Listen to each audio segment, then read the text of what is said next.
asasi za kiraia zimetoa mchango mkubwa sana. Hizi asasi ambazo leo mnaziwakilisha hapa, sisi kama serikali hatuwezi kupuuza mchango ambao mmetoa. Kwa nguvu ambayo mmekuwa nayo ya nje na ndani ya nchi, mmeshiriki hata katika kujenga uchumi wetu. Mmeshiriki katika ununuzi wa bidhaa pamoja na huduma katika nchi yetu kwa kipindi ambacho mmekuwa mkifanya kazi zenu. Mmeshiriki katika kuchangia kodi na ada katika mapato ya serikali. Mmeshiriki katika kujenga uwezo wa wananchi, lakini mmeshiriki vile vile katika kuvutia rasilimali fedha kutoka nje ya nchi.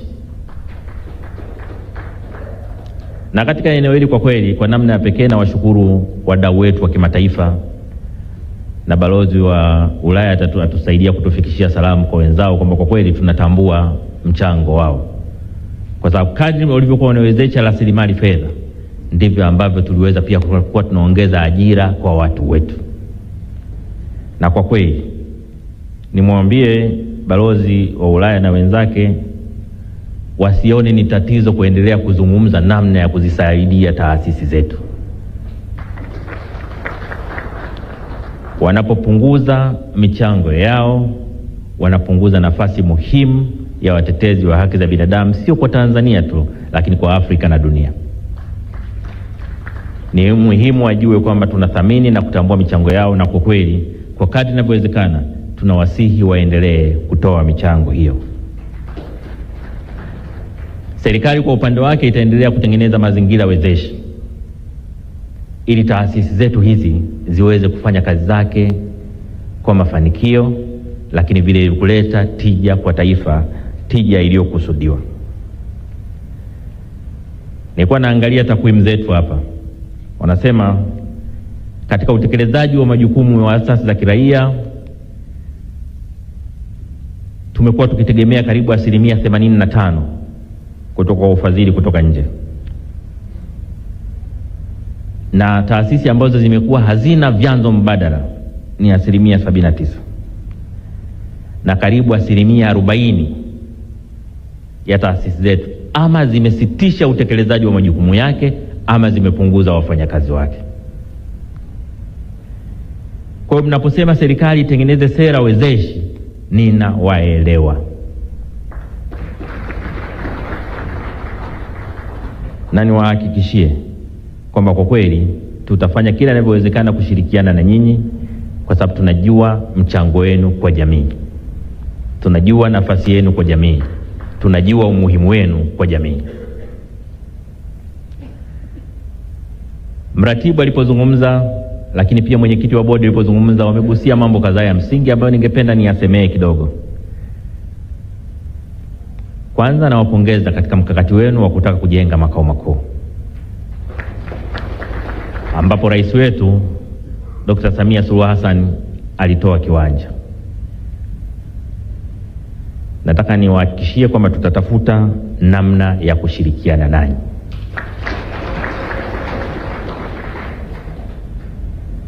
Na mimi nitakapokwenda kumpa mwenyekiti wangu, rais wangu, na taarifa kuhusu mkutano wenu huu,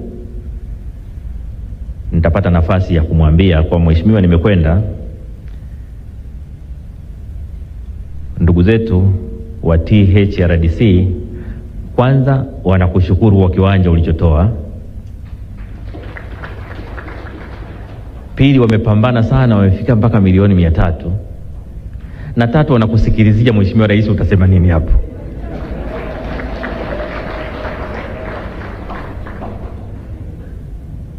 Na nina hakika mheshimiwa rais atatikisika kidogo. Unajua inakatisha tamaa ukisema umewapa watu kiwanja alafu wanakuja kutoa taarifa wao wenyewe mmeshakusanya shilingi ngapi, eti ndio tunajiangalia. Sasa ile inakatisha tamaa, lakini ukishasema tumepiga hatua hii unampa mtu matumaini. Kwa hiyo kwa kweli nawashukuruni kwa kumpa heshima rais kwa kuanza ile juhudi na kuzitekeleza. Lakini lingine ni mmeongelea habari ya michango ya CRS.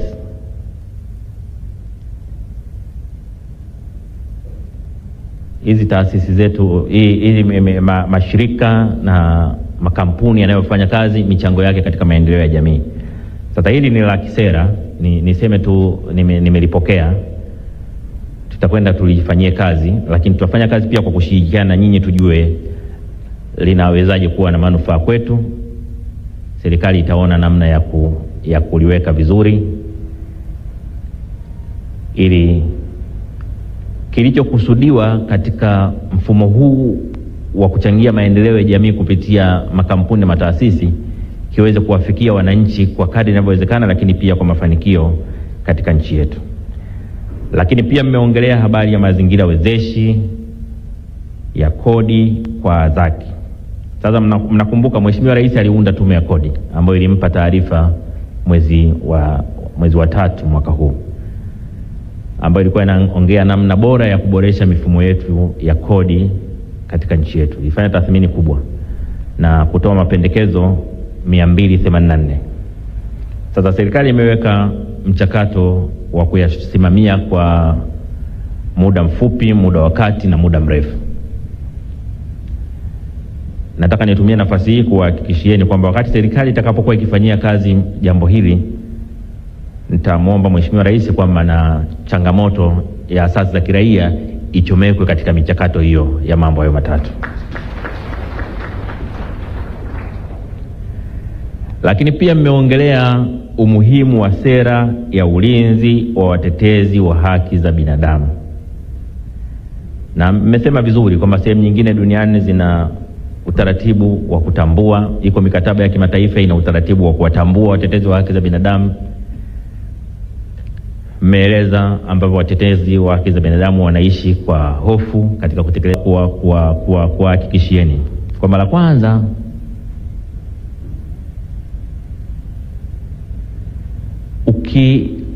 ukiona watetezi wa haki za binadamu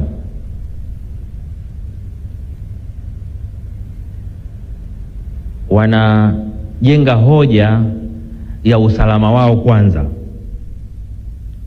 na kueleza hofu kabla wajaenda kwa wale wanaowatetea, unajua hapa kuna shughuli ya kufanya. Hapa kuna shughuli ya kufanya. Nataka niwahakikishieni kwamba ni jukumu la serikali kusimamia usalama wa maisha ya raia. Huu ni wajibu wa kisheria na kikatiba.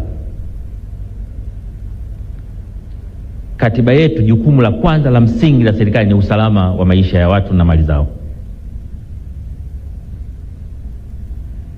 Kwa hiyo tutakuwa serikali ya ajabu sana ambayo inashindwa kuridhia mkataba unaowalinda raia zake. Kwa hiyo nitumie nafasi hii kuhakikishieni kwamba hili tunalichukua kwa uzito unaostahili. Na kwa kweli wakati tukiongelea utaratibu huu kuweka kwenye katiba, kwenye sheria, kwenye nini, lakini wakati tukiendelea kwa sheria tulizo nazo na vitaka vyombo vyetu vya ulinzi na usalama, sio tu kusimamia usalama wa watetezi wa haki za binadamu, lakini kuendelea kusimamia usalama wa Watanzania.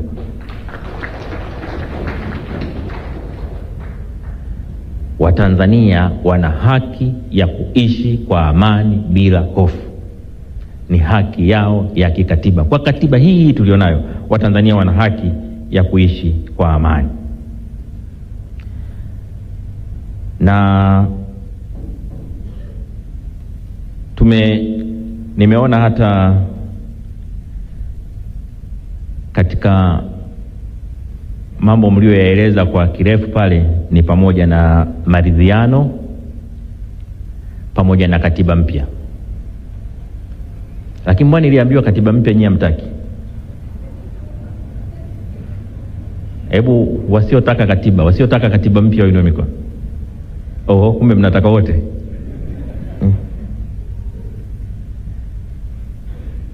Sasa hebu niseme kidogo kwenye hili la katiba. La kwanza, ni muhimu sana watetezi wa haki za binadamu, asasi za kiraia, vyama vya siasa na Watanzania kujua kwamba sheria kuu ya nchi ni katiba. sheria kuu ya nchi ni katiba. Majaribio ya kupata katiba mpya yamekuwepo kwa zaidi ya miaka 40. Lakini vuguvugu la kuitafuta katiba mpya limedumu likiwa kubwa tangu mwaka 92 baada ya kuanzishwa vyama vingi. Kwenye serikali ya awamu ya 4 ulianza mjadala wa katiba, tukaweka na bunge la katiba, tulipiga hatua kidogo, alafu tukaenda tukakwama mahali. Tunaweza tukawa na mambo 40 ya kupigania, lakini katika mkakati wowote lazima uchague jambo kubwa ni lipi.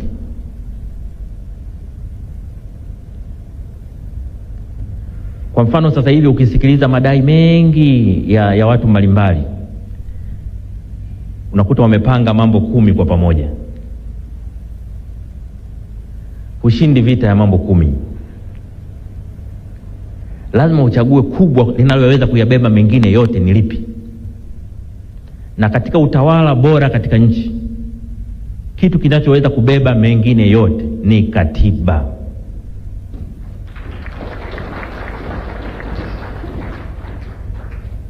Maana hakuna sheria inayotengua katiba. Hakuna sheria inaweza kutungwa ikikinzana na katiba. Lakini kilichokuwa kwenye katiba kinaweza kubatilisha sheria nyingine yoyote iliyopo. Ukishaunda leo katiba mpya, sheria zote ambazo zipo na zilizotangulia kuwepo zinazokinzana na katiba ile, siku ile ukipitisha katiba mpya zinakuwa zimekufa hizo sheria zinazokinzana na katiba. Ndio maana kama nina kitu cha kuwaambia Watanzania, ningeambiwa hebu makamu wa rais waambie Watanzania jambo moja tu. Wakisema una jambo la kuwaambia Watanzania moja tu, unapewa nafasi ya mwisho, sema moja, nitasema pambaneni mpate katiba mpya.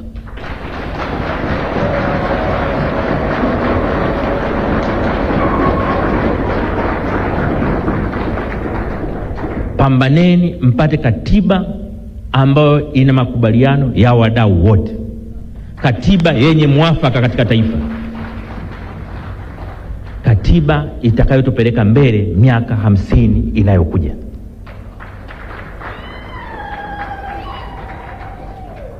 Katiba ambayo kila Mtanzania popote alipo atajisikia fahari kujitambulisha, mimi natoka Tanzania.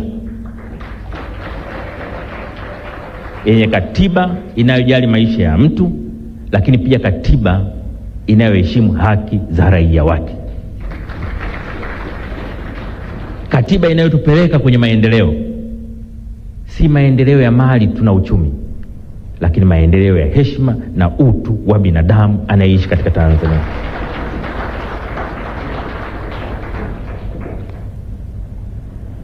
Ili uwe na hakika ya kupata katiba mpya, moja ya mambo ambayo ni muhimu sana, mambo ambayo ni muhimu sana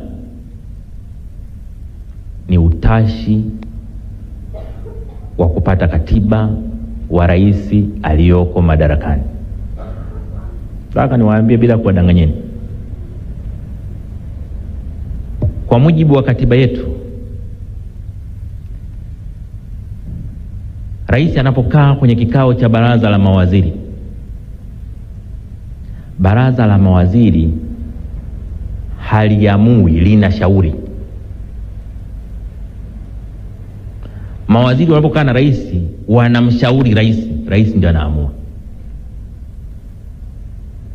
Kwa hata ajenda za baraza la mawaziri anayeamua ziingie zitoke ni rais.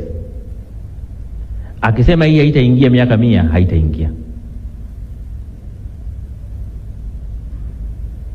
Ndio maana mimi nilipokuwa katibu mkuu wa chama, wakati nasimamia uandishi wa draft ya ilani ya uchaguzi ya CCM, kamati ya ilani ya CCM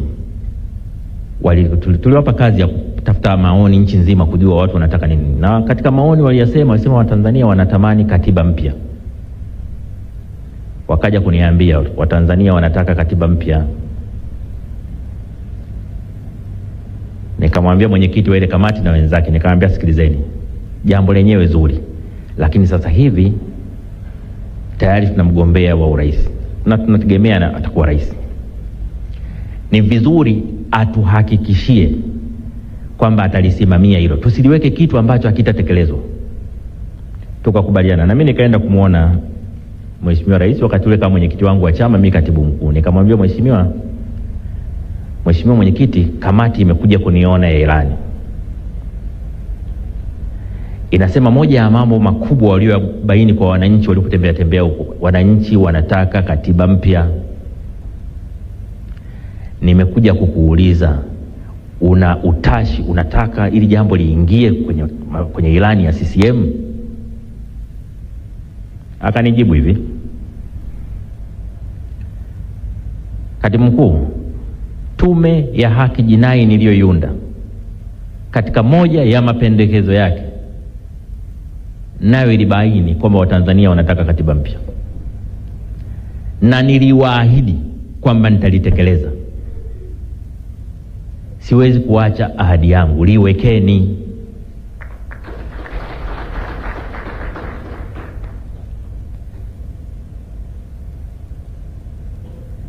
Sasa nasema hivi, ningekuwa na njia ya kuwaambia Watanzania jambo hili kwa siri bila hata rais kusikia, ningefanya kwamba jamani, rais analitaka, sukumeni.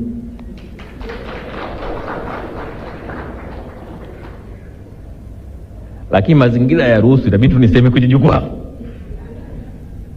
kwamba jamani, ili Rais Samia anataka litekelezwe.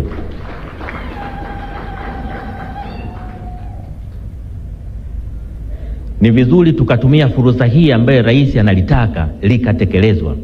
Na Tume ya Haki Jinai ilishauri kwamba lifanyike kabla ya uchaguzi wa 2028 wa serikali za 29 wa serikali za mitaa na uchaguzi wa 2030. Lakini pia hata tume ya juzi ya Chande na yenyewe imesema katiba mpya hiyo imepatikana by mwaka 2028 ili itumike 29 na 30. Komaeni hapo.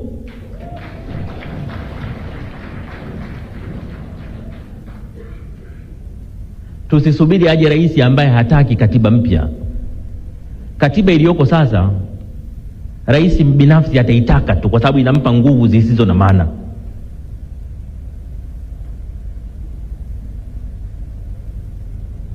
Tusiruhusu tupate rais ambaye hana hamu na katiba. Tutaitafuta tena katiba kwa miaka 50 mingine. Mazari Mama Samia kaonyesha ana nia hapo. Niwaambie nini muelewe?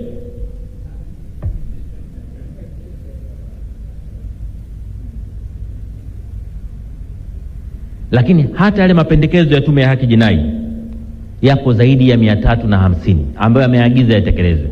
Nataka niwaambieni, yapitieni yale mapendekezo. Kama yakitekelezwa, nchi yetu haitabaki ilivyo sasa hivi. Kuna mambo ya ovyo ovyo mengi yanafanyika hapa. Rais kasema tusolve haya mambo, tuyaondoe.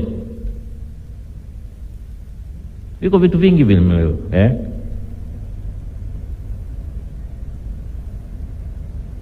habari ya watu kukaa maabusu, vikesi vidogodogo, vitu vya kijinga, viko vingi tu.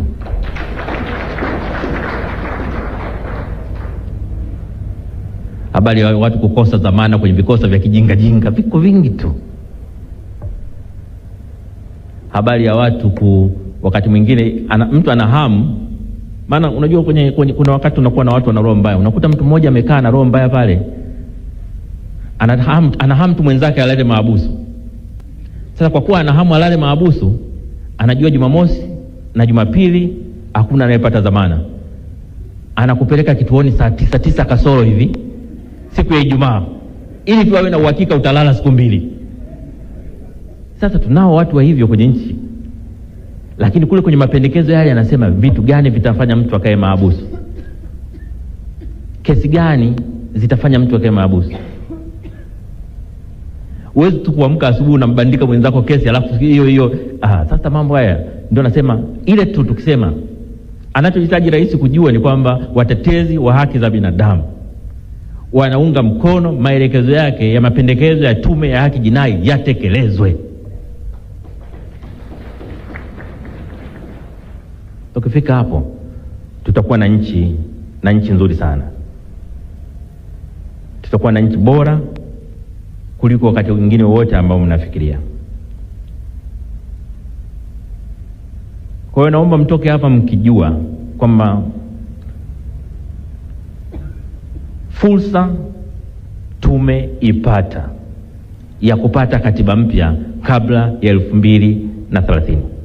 Kupata katiba mpya kabla ambayo itatumika katika uchaguzi wa 29 na 30.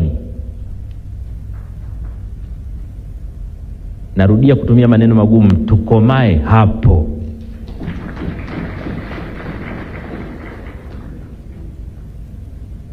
Na naongea na Watanzania wote, naongea na wana CCM, naongea na upinzani, naongea na asasi za kiraia. Nawaambia wana CCM, katiba mpya ni kwa faida ya watoto, wajukuu wenu na vizazi vijavyo. Nawaambia vyama vya upinzani, katiba mpya ni kwa faida yenu, watoto wenu, wajukuu na vizazi vijavyo. Nawaambia asasi za kiraia na watetezi wa haki za binadamu, katiba mpya ni kwa faida ya watoto wenu, wajukuu na vizazi vijavyo. Katiba mpya ni kwa faida ya nchi yetu. Tupigane wote kupata katiba mpya.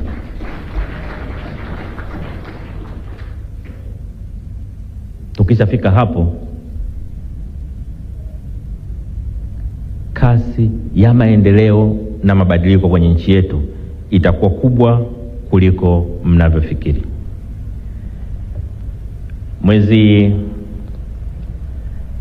Mwezi Mei, wakati rais anaapisha majaji, kama mlisikiliza hotuba yake, Mheshimiwa Rais Dr. Samia Suluhu Hassan alisema, katika moja ya maneno alisema haki ni msingi wa amani.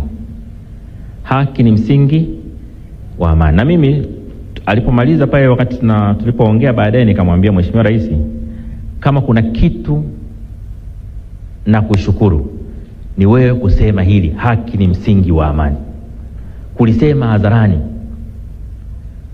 ili viongozi wote tulio chini yako tulihubiri hili kwamba haki ni msingi wa amani.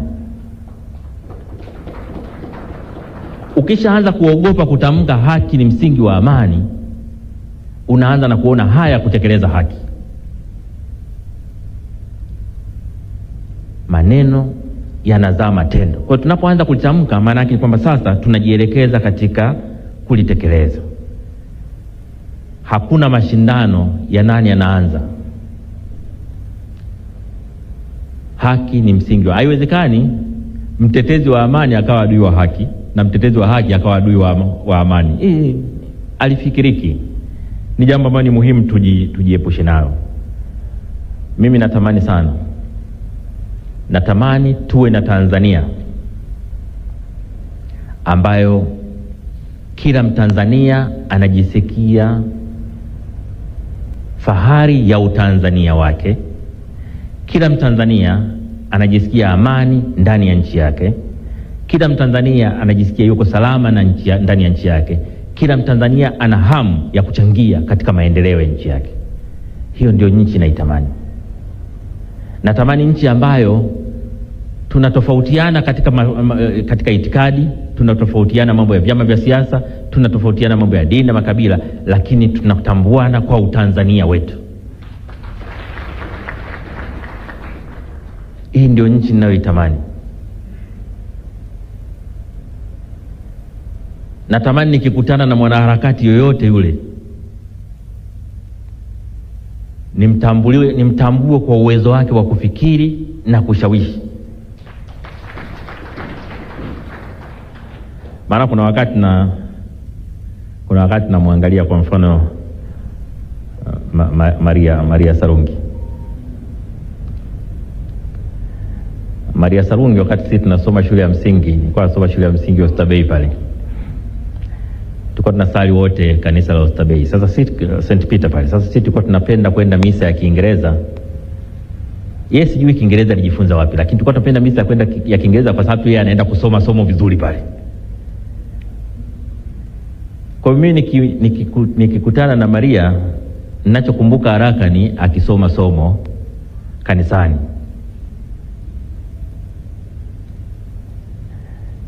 Na wakati ule kwa jinsi alivyokuwa akisoma vizuri, mimi nilikuwa shule ya msingi wakati ule, nilipojua mama yake ni mzungu nikaanza na mimi nitaoa mzungu ili watoto wangu wanasoma kama yule. Ingawa maisha magumu sana, baada ya kuoa mzungu nikaishia kuoa Msambaa.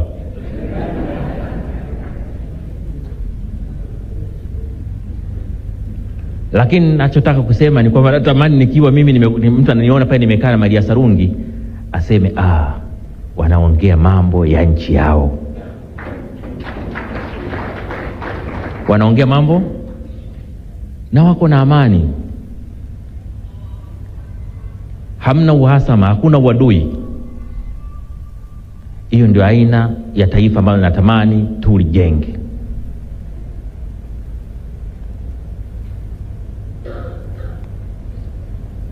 Kwa kila mtu ni muombe kila Mtanzania atumie kila nafasi alionayo kurudisha umoja, kurudisha mshikamano, lakini pia kusimamia haki kama msingi wa amani. Baada ya maelezo hayo, sasa kwa heshima kubwa natamka kwamba mkutano wa THRDC umefunguliwa.